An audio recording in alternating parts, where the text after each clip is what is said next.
Hello friends, welcome to my channel. ఈరోజు multigrain మిల్లెట్స్తో babies నుండి పెద్దవారి వరకు ఎన్నో బెనిఫిట్స్ ఉన్న హెల్దీ మల్టీమిల్లెట్ జావా గురించి చెప్పబోతున్నాను. సో ఇక్కడ నేను 3-4 గ్రెయిన్స్ తీసుకున్నాను. రాగి ఫింగర్ మిల్లెట్, జొన్న grain millet, Sajja pearl millet and గోధుమలు వీట్. అది మీ ఆప్షనల్ బట్టి తీసుకోవచ్చు. మిల్లెట్స్లో ఎన్నో న్యూట్రిషనల్ వాల్యూస్ ఉన్నాయి, like fibre, vitamins, minerals, antioxidants, proteins. So disease వచ్చే ఛాన్స్ తక్కువ అండ్ ఈజీగా డైజెస్ట్ అయిపోతుంది. బీపీ, కొలెస్ట్రాల్ లెవెల్ని కంట్రోల్ చేస్తుంది.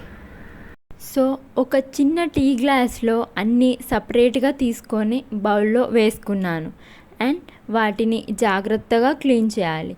ఇలా చూపించినట్టు గాలించండి. రాళ్ళు ఉంటే కింద ఉండిపోతుంది.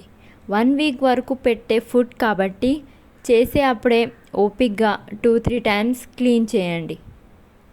6 months బేబీస్ నుండి పెద్దవారి వరకు పెట్టచ్చు. మార్నింగ్ బ్రేక్ఫాస్ట్కి క్విక్గా 10 minutesలో అయిపోయే ఫుడ్ కాబట్టి ఇప్పుడు ఎక్కువ ఫ్యామిలీస్ ప్రిఫర్ చేస్తున్నారు.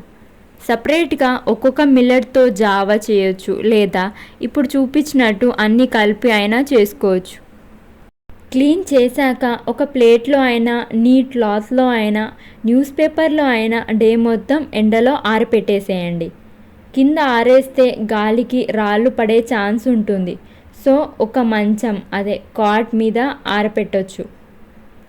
ఒక చిన్న కడాయి తీసుకొని అందులో ఈ మల్టీ మిల్లెట్స్ రాగి, జొన్న, సజ్జా, గోధుమ కలుపుకున్నవన్నీ వేసుకొని 5 minutes వరకు కొద్దిగా స్మెల్ వచ్చే వరకు ఫ్రై చేయాలి.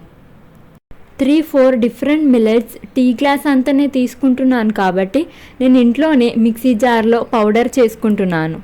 మెత్తగా ఫైన్ పౌడర్ అయ్యే వరకు గ్రైండ్ చేస్తున్నాను.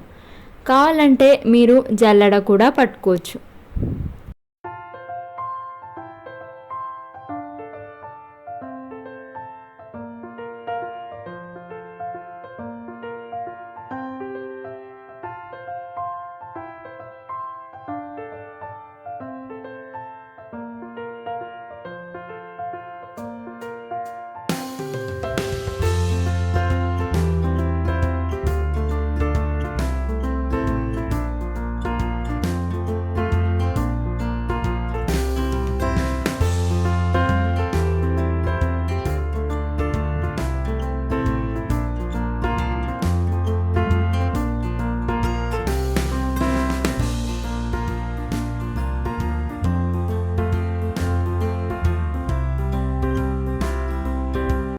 వన్ వీక్ వరకు పౌడర్ని స్టోర్ చేసుకోవచ్చు.